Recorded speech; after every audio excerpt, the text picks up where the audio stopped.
나오신 여러분을 환영하고 축복합니다.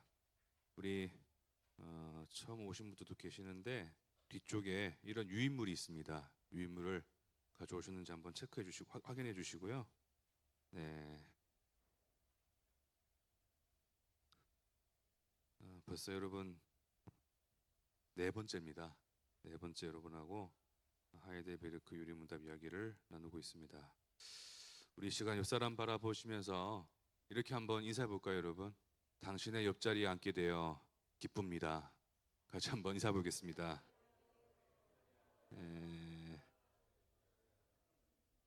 혼자 계신 분들은 썰렁하실 것 같은데 혼자 계시더라도 주님이 옆에 계신 줄은 믿습니다. 네, 날이 너무 덥고 좀 어려운 것 같습니다. 어려운데 제가 드릴 수 있는 얘기는 건강에 좀 유의하시기 바랍니다. 저도 지금 이틀째 밖에서 뛰지 않고 있습니다. 너무 더워가지고 그래서 이 시간이 흐를수록 저희가 몸 관리를 좀 더 잘 해야 될 그런 좀 새로운 또 지혜가 필요한 시대가 다가오는 것 같습니다. 오늘은 네 번째 하나님의 형상과 하나님의 영광에 대한 이야기를 여러분과 함께 나누겠습니다. 6번, 7번, 8번에 질문과 답이 있는데 제가 질문하겠습니다. 여러분 답하시면 되겠습니다. 제가 먼저 질문하겠습니다. 그러면 하나님께서는 사람을 그렇게 악하고 패역한 상태로 창조하셨습니까?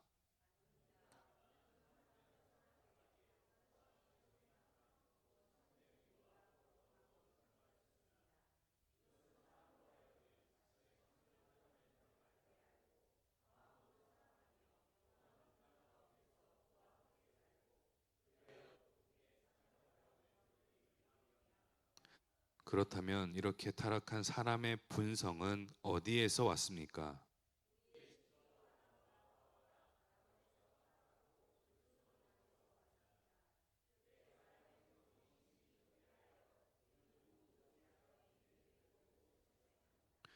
그렇다면 우리는 그토록 부패하여 선은 조금도 행할 수 없으며 온갖 악만 행하는 성량을 지니고 있습니까?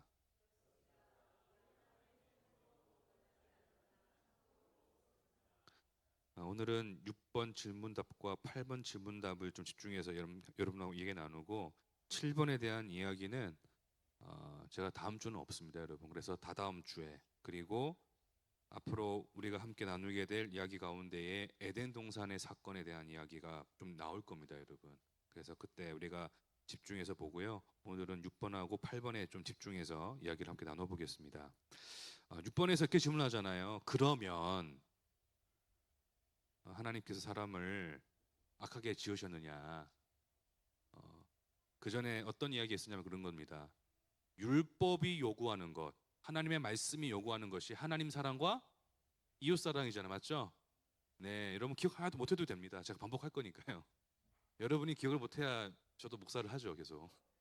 여러분, 하나님 사랑과 이웃 사랑을 내가 할 수 있느냐?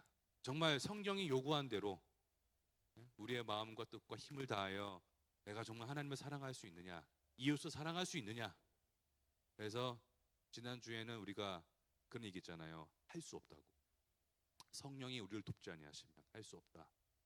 그렇다면은 왜 우리는 그거 지킬 수 없느냐에 대해서 두 가지의 답을 얘기할 수 있을 거예요. 하나는 뭐냐면 자, 유임을 보세요. 사람 안에 문제가 있거나 혹은 사람을 만든 창조주에게 문제가 있거나. 그럼 그렇잖아요. 아니 말씀을 지킬 수가 없대 우리가요. 네? 그럼 그게 왜 원인이 뭐냐? 그 일에 대한 그 문제에 대한 원인이 뭐냐 했을 때 우리가 1번하고 2번을 생각해 볼 수 있는 거죠, 여러분. 그런데 어떤 사람들은 2번이라고 생각한다는 뜻이 무슨 얘기냐면 하나님에게 문제가 있어서 우리가 못하는 것이다라고 생각하는 사람들이 있을 수 있다라는 거예요. 그리고 교회 안에도 있을 수 있다라는 겁니다. 그러나 여러분 이거 믿으셔야 돼요. 하나님은 이 세상과 사람을 선하게 지으셨습니다, 여러분. 그리고 사람만 하나님의 형상대로 하나님의 형상으로 창조하셨습니다, 여러분. 제가 이게 좀 오늘 쳤는데 좀 마음에 안 드는 조사가 있는데 하나님의 형상으로 말고 하나님의 형상 형상대로라는 표현을 좀 더 쓰면 좋을 것 같아요, 여러분. 하나님의 형상대로. 예. 여러분, 우리는 하나님의 형상은 아닙니다, 여러분. 그러나 하나님의 형상대로 지어진 존재입니다. 예. 선하게 지으셨다는 거예요. 하나님께서 2번 선한 창조, 하나님의 창조, 하나님께서 이 세상을 지으셨어요. 지으셨습니다, 여러분. 6일 동안 지으셨잖아요. 지으시면서 하루가 끝날 때마다 지으신 것을 바라보시면서 어떻게 하십니까, 여러분? 하나님께서 그 모든 것을 보시니 좋았다, 좋았다, 좋았다. 그러다가 창세기 1장 31절에서만 심히 좋았다라고 기록하고 있어요. 심히 좋았다.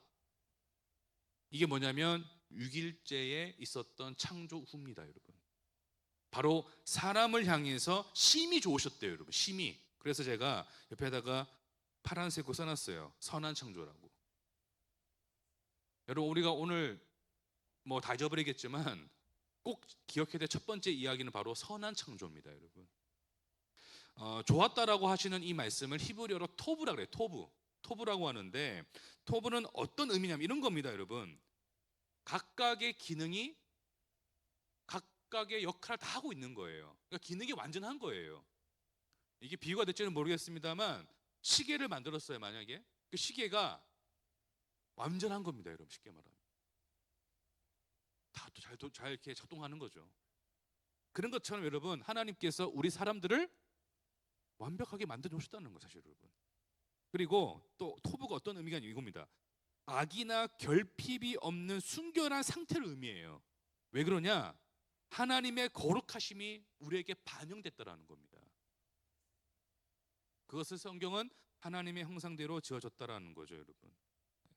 그런데 1장 31절에 창세기 1장 31절에 우리를 바라보시면서, 우리를 지으신 다음에, 아담을 지으신 다음에 이 세상을 바라보시면서 심히 좋았다라고 하시는 것은 어떤 의미가 있냐 이겁니다, 여러분. 바로 하나님의 형상대로 지어진 아담에게 뭘 맡기냐면은 에덴 동산을 어떻게, 여러분? 다스리는 임무를 주세요, 여러분. 이제 하나님에 의해서가 아니라 바로 아담을 통해서 이 에덴 동산을 운행해 나가시겠다는 거잖아요. 그를 통해서 통치하시겠다는 거거든요. 그래서 여러분, 이것이 뭐냐? 그를 통해서 통치하신다는 것은 뭐냐면 바로 하나님의 통치가 완성되는 겁니다. 왜 그렇게 하셔야 됩니까? 하나님께서는 그냥 본인이 하시면 되지 왜 그렇게 하셔야 했는지 우리는 알 수는 없어요. 근데 중요한 것은 하나님께서는 아담을 바로 하나님이 어떻게 보면 대리자로 세우셨다라는 겁니다. 그래서 여러분, 성경에 보면은, 특히 서신서에 보면은 이런 표현들이 나옵니다. 예수님을 둘째 아담으로 표현을 합니다. 혹은 둘째 사람으로 얘기를 해요. 그리고 에덴 동산에서 처음으로 지어진 아담을 향해서 첫째 아담, 첫째 사람으로 표현합니다, 여러분.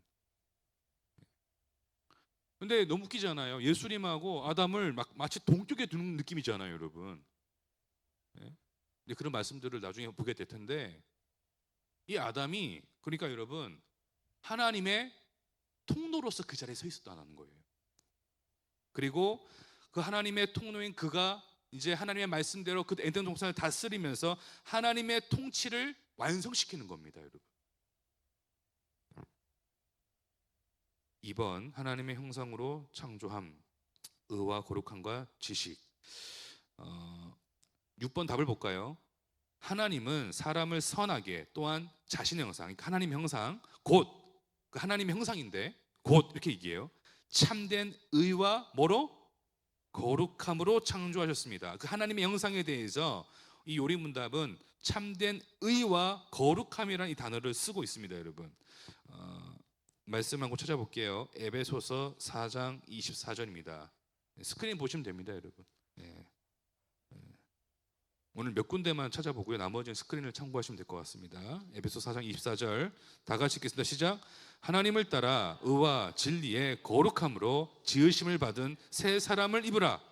자, 하나님 은혜 안에서 새 사람을 입으라는 말은 이런 얘기입니다, 여러분. 회복해라, 이게입니다.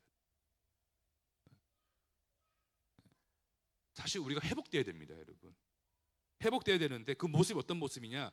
에베소서는 의와 진리의 거룩함이라는 이 단어를 쓰고 있습니다, 여러분.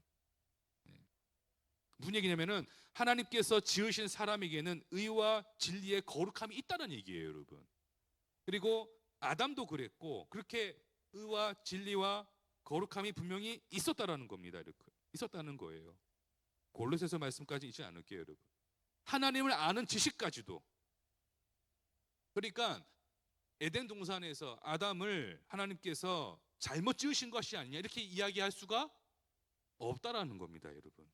분명히 하나님께서는 그들을 선하게 지으셨고 이 세상을 선하게 만드셨고 그리고 아담을 통해서 그 하나님의 통치를 나타내기를 원하셨다라는 거예요. 그러니까 하나님의 형상대로 지어졌다라는 그 창세기의 그 말씀이 보통 말씀이 아니다라는 거예요, 여러분. 2번 볼게요. 유인물. 하나님의 형상으로 창조함은 여러분, 자, 하나님께서 이 세상을 만드실 때에 어떻게 창조하시죠, 여러분? 말씀으로 하세요.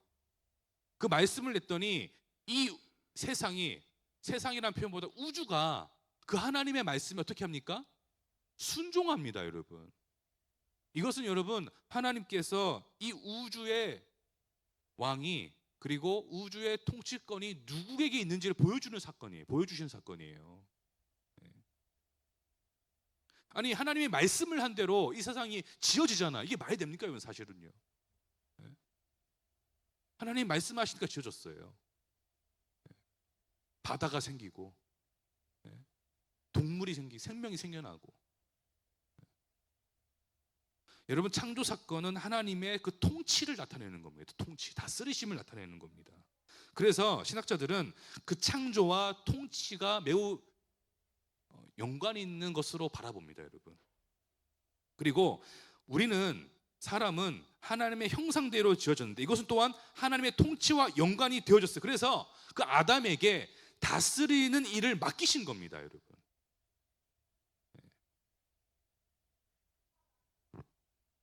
창세기 1장 26절에서 28절 말씀 한번 띄워주시겠어요? 1장 26절에서 28절 말씀 다 같이 한번 읽겠습니다. 시작. 하나님이 이르시되 우리의 형상을 따라 우리의 모양대로 우리가 사람을 만들고 그들로 바다의 물고기와 하늘의 새와 가축과 온 땅과 땅에 기는 모든 것을 다스리게 하자 하시고 하나님이 자기 형상 곧 하나님의 형상대로 사람을 창조하시되 남자와 여자를 창조하시고 하나님이 그들에게 복을 주시며 하나님이 그들에게 이르시되 생육하고 번성하여 땅에 충만하라 땅을 정복하라 바다의 물고기와 하늘의 새와 땅에 움직이는 모든 생물을 다스리라 하시니라. 아멘.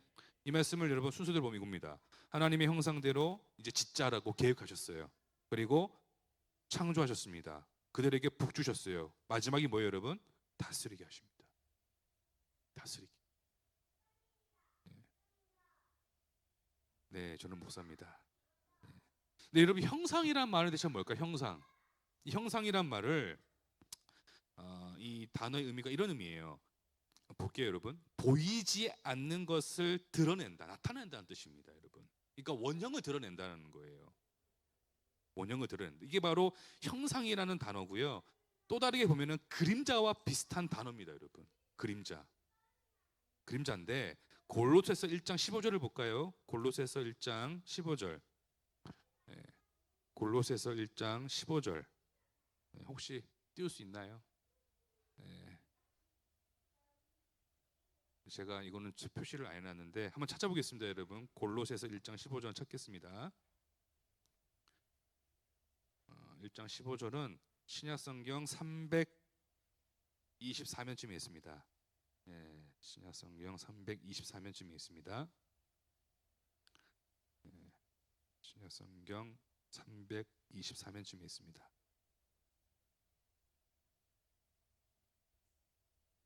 자, 1장 15절. 자, 제가 볼게요. 그가 바로 예수님을 얘기하는 거예요. 예수님은 보이지 아니하는 하나님, 보이지 아니하는 하나님의 뭐다, 여러분? 형상이시다 이렇게 합니다. 그러니까 예수님께서 누구를 드러내신다? 보이지 않는 누구를? 하나님을 드러내시는 분이시다는 뜻이에요, 여러분. 그러니까 예수님이 하시는 말씀, 예수님께서 행하시는 모든 일들은 그분이 어떤 독자적으로 혹은 자기의 어떤 마음대로 예수님이 하시는 게 아니라 바로 하나님의 뜻 안에서 하나님을 드러내시는 겁니다, 여러분. 드러내시는 것인데 예수님은 하나님의 형상대로 지어진 존재가 아니라 뭐다, 여러분? 하나님의 형상 그 자체입니다, 여러분. 이게 예수님 우리가 다른 점이에요, 여러분. 그래서 예수님을 성경에서는 뭐로 표현하느냐? 그분을 맏아들로 표현합니다, 여러분. 맏아들로. 우리도 하나님의 자녀잖아요, 맞죠, 여러분? 맞죠? 어떤 자녀냐면은 우리 위에 맏아들이 계신 거예요. 그래서 옛날에 우리가 교회 나오면은 너가 작은 예수다, 이런 얘기 들어보셨어요, 여러분? 그게 다 그런 맥락입니다, 여러분. 자, 형상이라고 하는 것은 보이지 않는 것을 드러내는 것이에요. 드러내는 것인데 우리가 좀 쉽게 다가오는 단어가 여러분 그거 보시면 돼요. 아이콘, 이콘, 아이콘입니다. 그런 의미로 여러분께서 이해하시면 되겠습니다. 중요한 것은 우리 사람을 이제 그렇게 하나님을 나타내는 하나님의 형상대로 지으셨어요. 만드셨습니다. 그리고 그 사람을 통해 보이지 않는 뭘 나타내신다, 여러분? 하나님의 통치를 나타내신다. 이걸 쉽게 말하면 이겁니다. 우리가 맨날 주일마다 새로 오신 분이나 또 가시는 분한테 부르는 당신 언약 안에 있는 축복의 통로라고 하잖아요, 여러분. 그 맥락이 뭡니까? 바로 당신은 하나님의 통로다, 그 얘기하는 거잖아요. 우리가 당신은 하나님의 통로입니다. 그리스도인들은 하나님의 통로입니다. 교회는 하나님의 통로입니다. 이렇게 말하듯이 그런 의미입니다, 여러분. 우리가 하나님의 형상대로 지어졌기 때문에. 그리고 그런 우리에게 뭘 요구하시느냐? 하나님의 영광과 하나님의 통치를 나타내기를 원하신다. 참 여기까지 보면 놀라운 것 같아요. 무슨 얘기냐면은 지난번 말씀드렸지만 사람은 뭘로 지어졌다 그러죠, 여러분? 땅이 흙이 아니라 뭐로, 여러분? 먼지, 티끌. 그게 여러분 영어 성경만 보시면 나와 있어요. 그냥 먼지 같은, 티끌 같은 존재입니다. 그런 우리에게 하나님께서 복 주셔가지고 하나님의 통치권과 영광을 나타내기를 원하신다라는 거예요. 그래서 그 대표적인 자리가 구약 성경의 왕이란 자리입니다. 그러니까 이스라엘의 왕들이 그냥 일반적인 왕들이 아닌 겁니다, 여러분. 우리 추가로 말씀 한번 더 볼까요? 창세기 4장 7절입니다. 스크린 보시면 될 것 같아요. 창세기 4장 7절. 이 말씀을 읽어보겠습니다. 시작. 내가 선을 행하면 어찌 낯을 들지 못하겠느냐? 선을 행하지 아니하면 죄가 문에 엎드려 있느니라. 죄가 너를 원하나 너는 죄를 다스릴지니라. 가인에 대한 말씀입니다. 하나님께서 구약시대 때 가인에게 하신 말씀인데 가인이 자신의 제사를 하나님이 안 받아주시니까 삐졌어요. 근데 단순히 삐인 정도가 아니라 이 동생에 대해서 막 시기하고 질투심이 막 생기잖아요. 그때 하나님께서 가인에게 뭘 말씀하시느냐? 마지막 부분에 너는 뭘 다스려라? 죄를 다스려라. 여러분, 야, 이 사람이 죄를 다스리는 존재구나. 쉽게 말하면 하나님의 형상대로 지어진 우리가 어떤 존재냐면 여러분, 눈에 보이는 어떤 동물이나 이런 식물이나 어떤 환경이나 이런 걸 단순히 다스리는 걸 넘어서 가지고 여러분, 이 사람 마음속에 있는 죄가 잘 안 보이잖아요. 당연히 보이지 않는 것조차도 다스릴 수 있는 능력을 주셨다라는 얘기입니다. 그래서 하나님께서는 가인에게 그것을 요구하고 계시는 거예요. 여러분, 그래서 우리가 믿음 안에서 새 사람이 되었을 때 우리가 이제 죄의 종이 아니라 어떻게 합니까? 죄를 오히려 이제 우리가 죄악된 세력들을 다스리는 겁니다, 여러분. 그 권세를 주시는 거예요. 더 막 얘기하고 싶은데 빨리 나가야 될 것 같은데 진도를 그리스도까지 나가려 했는데 지나가겠습니다, 여러분. 3번 보겠습니다. 형상과 자질 볼게요. 자, 그러면 다스리는 일을 해야 될 거 아니에요. 하나님께 주신 일을 해야 되잖아요. 그러면은 여러분 능력이 필요하잖아요. 뭐 이런다면은 뭐 지식도 필요하고 거룩한 의로움도 있어야 되고 힘도 있어야 되고 쉽게 말하면 자질이 있어야 된단 말이에요. 자질이 있어야 되는데 여러분, 자, 두 번째 오늘 기억해야 될 거. 잘 생각해 보세요. 여러분 잘 생각해 보세요. 우리가 오해하는 게 있어요. 교회 나와가지고 나의 장점은 뭘까? 혹은 나의 단점은 뭘까? 나의 재능은 뭘까? 이런 질문을 하면서 그걸 출발점으로 내게 주신 사명을 발견하려고 하는 모습들이 있습니다, 사실은. 근데 한번 잘 생각해 보세요. 나에게 어떤 재능이 있고 어떤 나에게 능력이 있고 그것이 다른 사람보다 좀 많이 있고 적게 있고 이거 평가하는 기준을 누가 하는 거예요, 여러분? 우리가 하는 거잖아요. 이게 여러분 인본주의적 신앙이에요. 사람 중심적인. 여러분 성경은 뭘 얘기하느냐? 꼭 기억해야 될 게 있어요.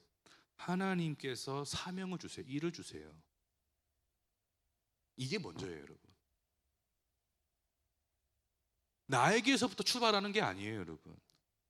나에게 어떤 능력이 있지? 나에게 뭐가 있지? 여러분, 그거를 우리가 어떻게 평가할 수 있습니까? 판단할 수 있습니까? 그냥 다 세상적인 비교인 거예요, 여러분. 그런 세상적인 비교 안에서 내게 주신 비전이나 내게 주신 어떤 사명을 발견하려고 한다면 순서가 잘못된 겁니다. 나에게 어떤 자질이나 능력이 먼저가 아니라 가장 중요한 것은 하나님께서 나에게 무엇을 원하시는가가 먼저예요, 여러분. 그리고 여러분, 때로는 하나님께서 나에게 없는 어떤 자질도 그 일을 위해서 주실 것을 믿고 가는 게 바로 믿음 생활입니다, 여러분. 그게 믿음이에요. 마치 그런 거죠, 여러분. 말 잘하는 사람은 이걸 하고, 아니면 앞에서 사람 관계를 잘하는 사람 이거를 하고, 그게 내 사명이다 그러면 여러분 잘 생각해 보세요. 그 사명을 위해 일하는 사람들 다 똑같은 사람들이에요.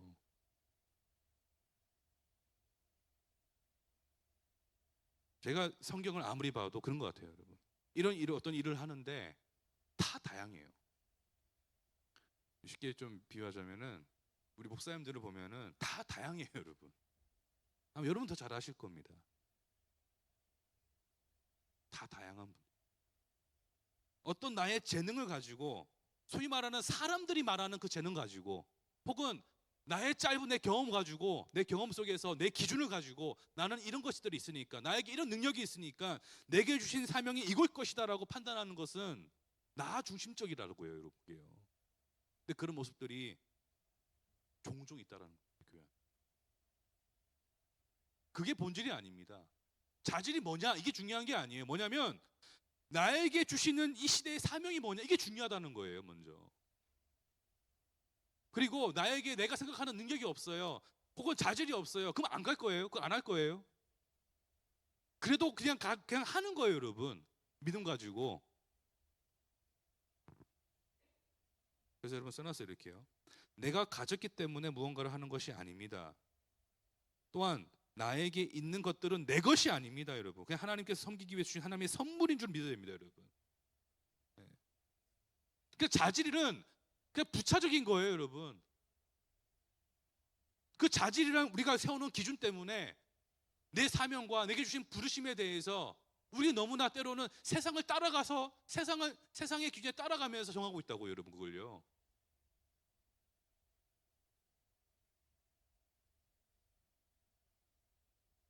하나님께서 나에게 어떤 이런 일을 주시는데 못하겠으면은 믿음을 가지고 기도해야 됩니다, 여러분. 그게 믿음이라는 거예요, 여러분.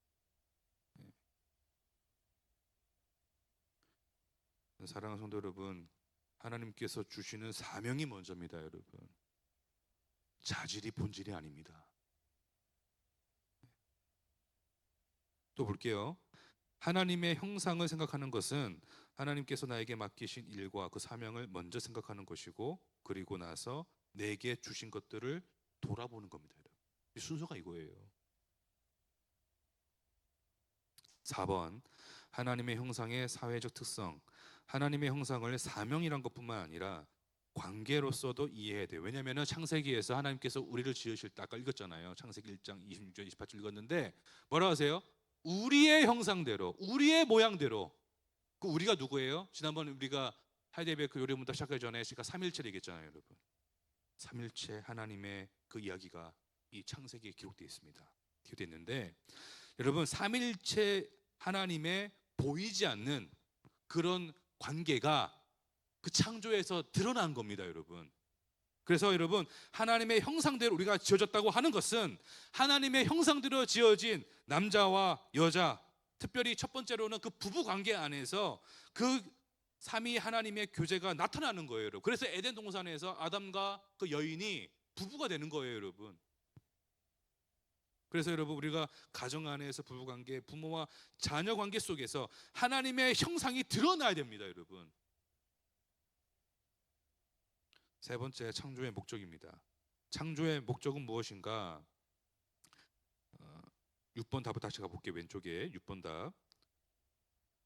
이것은 사람으로 하여금 자신의 창조주 하나님을 바르게 알고 마음으로 사랑하며 영원한 복락 가운데서 그와 함께 살고 그리하여 그분께 찬양과 영광을 돌리기 위함입니다.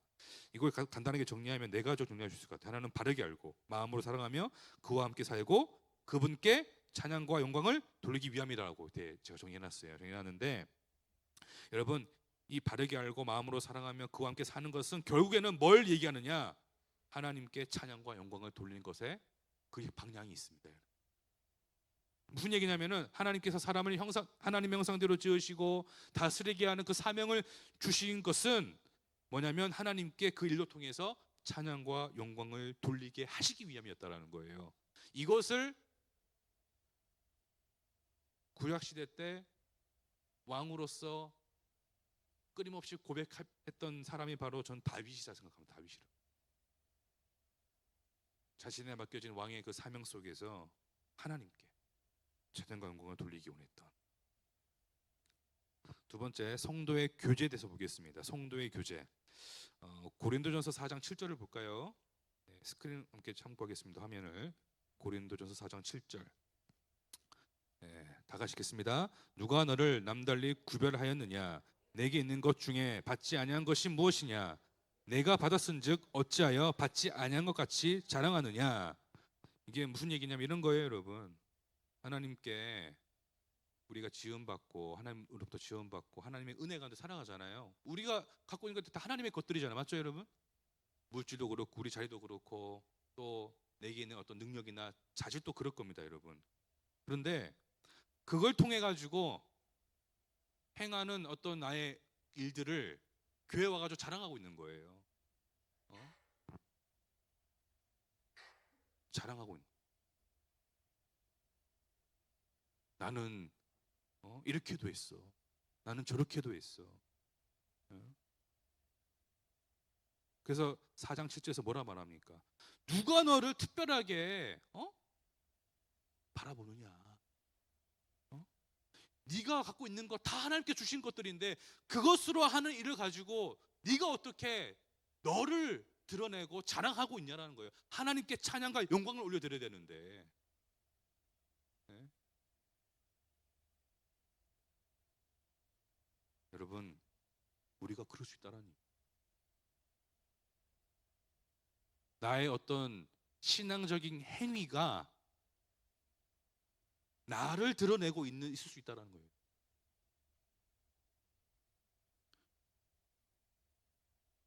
누가복음 17장 10절입니다. 누가복음 17장 10절 다 같이 읽겠습니다. 이와 같이 너희도 명령받은 것을 다 행한 후에 이르기를 우리는 무익한 종이라 우리가 하여야 할 일을 한 것뿐이라 할지니라.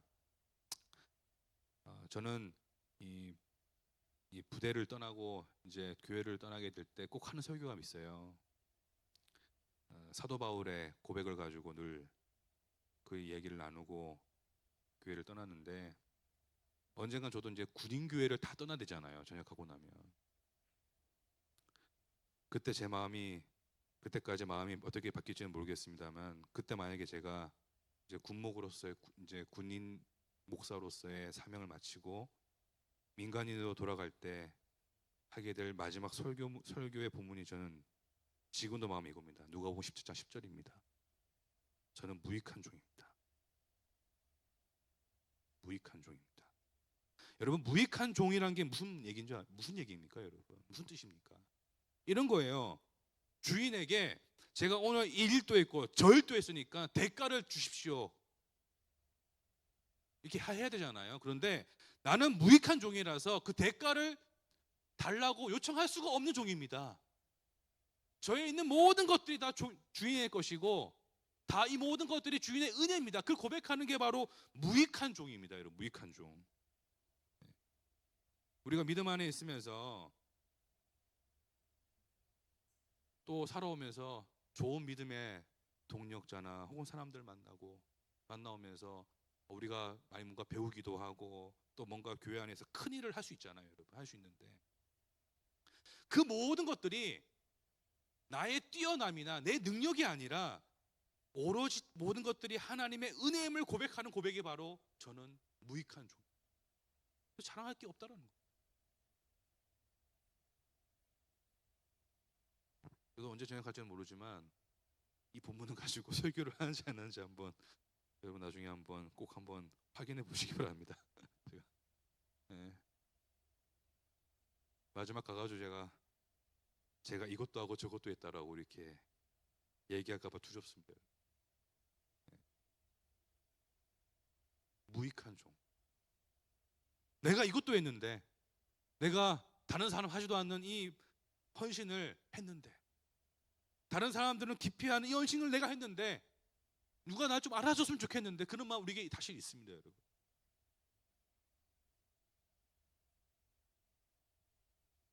제가 화천에서 그때 말씀드렸지만 두 번째 교회 건축할 때 진짜 힘들었거든요. 측량사 제가 쫓아가고 네. 그다음에 한 번도 해보지도 않은 이제 군수 관련된 이 정보 제가 입력을 하고, 왜냐하면 부대에서 어느 누구도 기부 체납을 해본 적이 없었어요.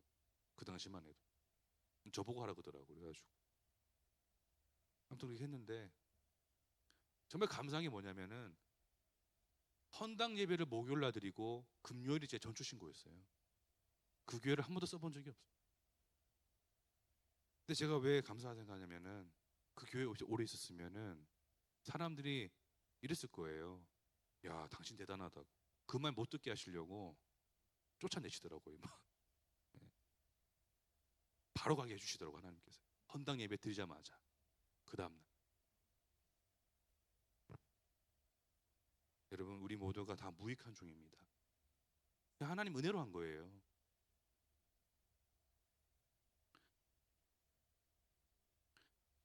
우리 볼까요? 2번 송도의 교재 1번 하나님께서 맡겨주신 일을 충성으로 감당해요. 그리고 그 결과를 누구에게 올려드려야 돼요, 여러분?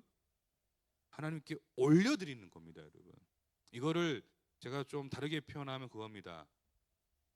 열매를 하나님께 드리는 거예요, 여러분. 열매를. 네. 예수님께서 요한복음서에서 악한 종들의 비유를 하신 적이 있어요. 그 주인이 잠시 떠난 사이에 악한 종들이 주인의 땅에서 이렇게 막 농사를 짓는데, 나중에 주인이 이제 자기 대리인들 보내가지고 열매 받아와라 했더니 종들이 열매를 안 줘요. 자기 건 줄 알고. 그게 악한 종이라는 거예요. 그리고 그 결과를 하나님께 올려드리면서 그 속에서 주어지는 어떤 교제가 있다는 거예요, 여러분. 그리고 하나님과 그 거룩한 교제를 나눴던 것들을 우리 성도와 함께 나누는 것이 바로 성도의 교제입니다, 여러분. 성도의 교제, 이웃과의 거룩한 교제입니다. 그다음 볼게요. 누가 더 많이 이루었느냐가 아닌 맡겨진 만큼 행하고 하나님께 올려드리는 삶을 하나님께서 우리에게 요구하고 계신다는 거예요. 어떤 사람은 1달란트고 어떤 사람들은 2달란트고 어떤 사람들은 5달란트입니다. 그 이유를 알 수가 없어요. 그러나 중요한 것은 1달란트 받은 사람은 1달러만큼 그 분량에 맞게 충성하면 됩니다. 그 자리에서. 근데 여러분, 우리가 누가 더 많이 했느냐 이 생각을 늘 하게 돼요. 그래서 우리가 본능적으로 아까 말씀드렸지만 사명이 먼저라고 했나요? 자질이 먼저라고 했나요, 여러분? 뭐가 먼저죠? 사명이 먼저인데 왜 우리가 자질을 자꾸 먼저 생각하게 되냐면은 교회 안에서 혹은 우리가 믿음의 공동체 안에서 누가 더 많이 이루었느냐를 꼭 비교할 때가 있기 때문에 그런 거예요.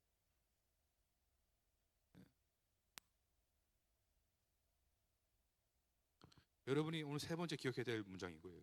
맡겨진 만큼 행하는 거예요.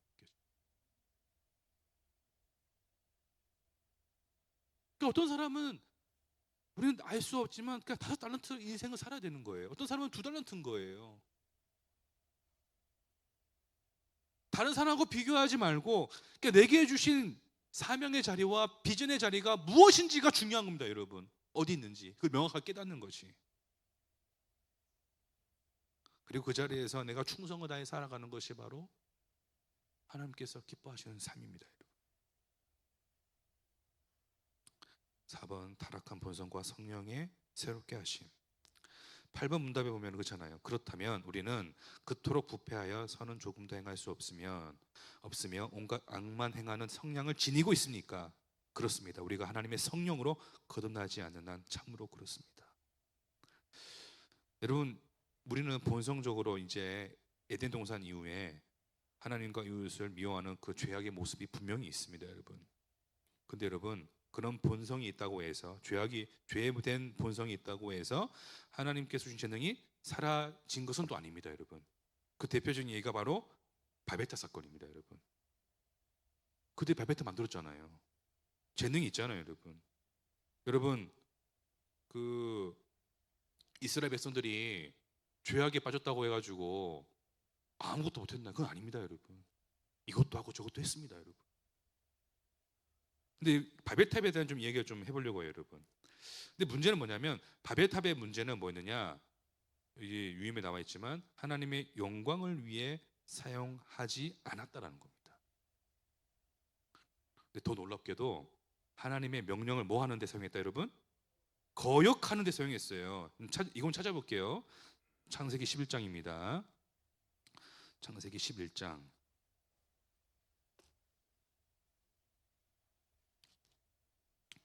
창세기 11장 3절하고 4절입니다. 창세기 11장 3절 4절. 자, 볼게요. 같이 읽겠습니다. 시작. 서로 말하되 자 벽돌을 만들어 견고히 굽자 하고 이에 벽돌로 돌을 대신하며 역청으로 진흙을 대신하고 또 말하되 자 성읍과 탑을 건설하여 그 탑 꼭대기를 하늘에 닿게 하여 우리 이름을 내고 온 지면에 흩어짐을 면하자 하였더니 이 말씀들을 이렇게 더 뭐 연구하면 더 많이 나오겠지만 두 가지를 말씀드릴게요. 하나는 뭐냐면 역청을 써요. 바벨탑을 쌓을 때 진흙이 아니라. 여러분 역청이란 단어를 한 번쯤 들어보셨을 겁니다. 방주 만들 때. 이 역청이라는 게 어떤 거냐면 제가 각종을 달아놨는데 이렇게 보면 된대요. 아스팔트나 타르와 같은 물질로 보면 된대요, 오늘날에. 이게 어떤 게 있냐면은 접착제로선 강력해요. 그리고 방수가 된다는 거예요. 그래서 노아의 방주 만들 때 하나님께서 역청으로 짓게 하셨어요. 만들게 하셨어요. 불이 들어오면 안 되니까. 방수돼야 되니까. 자, 바벨탑을 짓는데 이들이 진흙이 아니라 역청을 왜 쓰겠어요? 바로 하나님께서 또다시 우리를 물로 심판하실까 봐요. 지금 이들이 노아 홍수 이후에 만든 거거든요. 그 얘기는 뭐냐면 우리는 피조물로서 하나님의 심판을 거부하겠다는 뜻입니다. 이게 보통 문제가 아니에요, 여러분.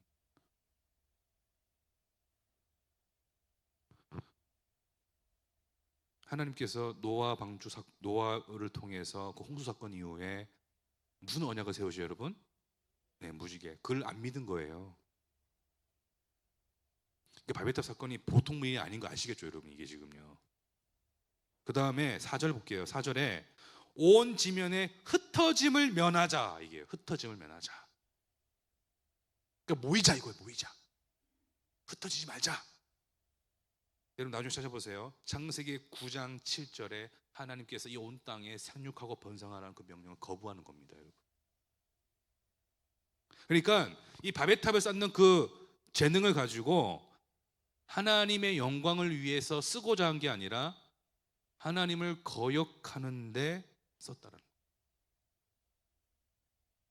그래서 어떤 이들이 이렇게 말합니다. 이는 재능도 자체도 부패했다.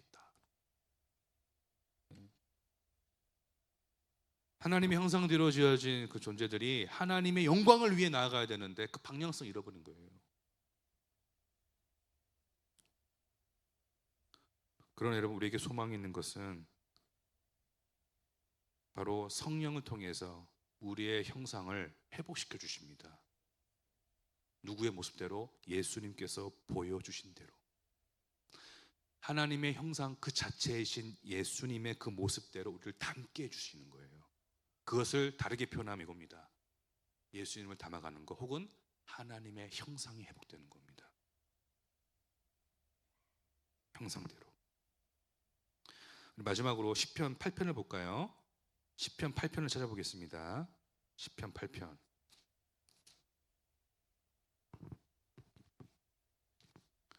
시편 8편. 구약성경 808면에 있습니다. 구약성경 808면에 있습니다.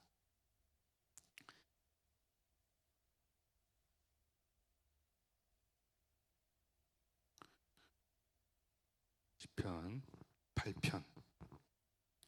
이 말씀을 저 여러분이 다 같이 한번 읽어보겠습니다. 시작. 여호와 우리 주여, 주의 이름이 온 땅에 어찌 그리 아름다운지요. 주의 영광이 하늘을 덮었나이다.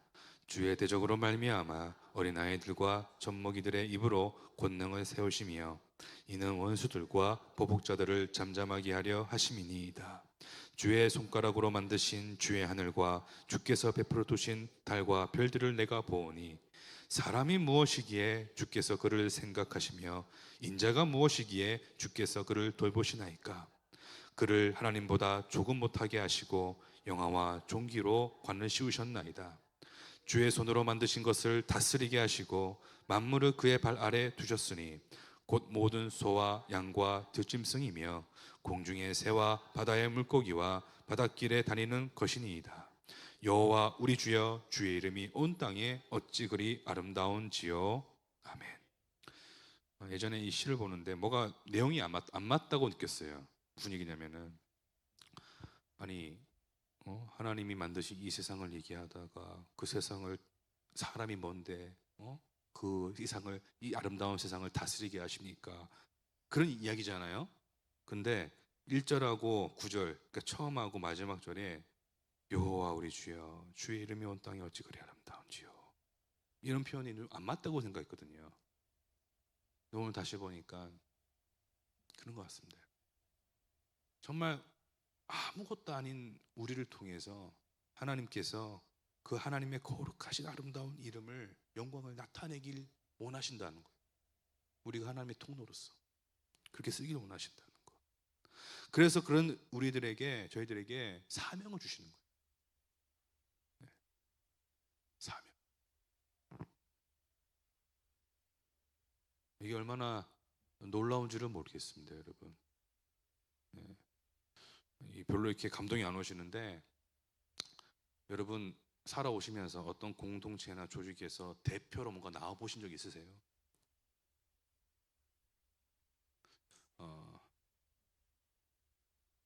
제가 대학교 다닐 때 뭐 어떻게 하다 보니까 이렇게 학교 이름으로 뭐 글을 쓰게 됐거든요. 그래가지고 같이 모여가지고 발표하는 게 있었는데, 전기련이라고 그런 게 있었어요. 모임이 있었어요. 전국 기독교 교육과 연합회 해가지고 막 이게 써 있는데, 처음에는 못 느꼈는데 저희 신학교, 다른 신학교 막 이렇게 모이니까 어떤 느낌 되는 줄 아세요? 아, 내가 우리 학교 대표였구나. 야, 그 느낌 가지니까 그 발표하는 자리가 되게 막 새롭더라고요. 정말 새롭더라고요. 뭔가 다르게 느껴지더라고요. 아, 여기서 내가 이렇게 좀 말도 잘해야겠고 조심해야겠구나. 하나님이, 하나님의 이름을 걸고 우리를 세우신 거예요. 하나님, 그 거룩하신 하나님, 그분의 말 한마디면 온 우주가 떠는데, 그런 하나님께서 우리를 대표로 세우셨다고, 여러분. 그것도 하나님의 이름을 걸고, 여러분. 이거를 다르게 표현하면 우리를 보증하신 거예요. 우리가 뭐길래, 예? 우리 같은 존재가 뭐길래 아니 이 세상을 다스리시는 분께서 자기 이름을 걸고 우리 세우시냐고 여러분. 오늘 다윗이 그래서 이렇게 얘기하는 것 같아요. 사람이 무엇이기에 주께서 그를 생각하시며 인자가 무엇이기에 주께서 그를 돌보시나이까. 사랑하는 성도 여러분, 하나님께서 우리를 통해서 하나님의 이름과 영광을 나타내기 원하십니다.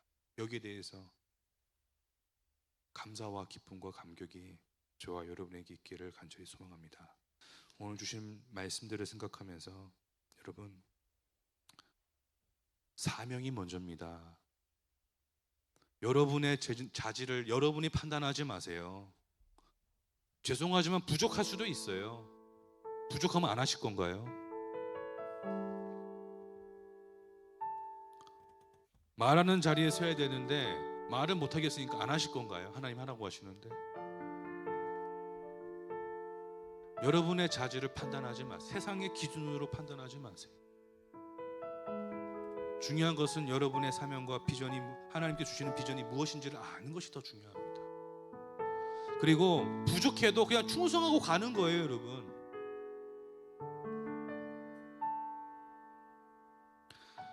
여러분이 그 사명의 자리를 감당하시는 가운데에 여러분의 삶의 자리를 다시 돌아볼 때에 다르게 볼 줄을 믿습니다. 그때야 비로소 여러분. 그러니까 판단하지 마세요. 중요한 것은 하나님이 여러분을 쓰길 원하신다는 걸 믿고 나아가시기 바랍니다. 그리고 여러분, 우리가 하나님의 일을 혹은 할 때, 뭔가를 할 때 이 모든 것들이 다 하나님의 것들이고 하나님께 올려드려야 됩니다. 저희들은 무익한 종이에요. 여러분, 무익한 종이라고 진짜 믿고 계십니까? 아니면 내가 했다라고 생각하고 계십니까?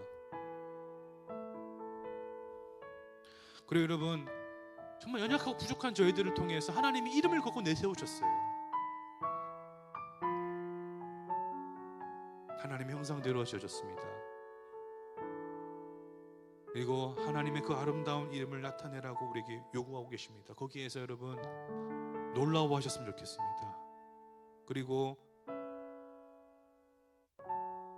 감사함을 가졌으면 좋겠습니다. 하나님이 나를 이 정도로 생각해 주시는구나. 오늘 나눴던 이야기를 생각하시면서 여러분 자신과 여러분의 가정을 놓고 주시는 마음을 가지고 한번 기도하겠습니다.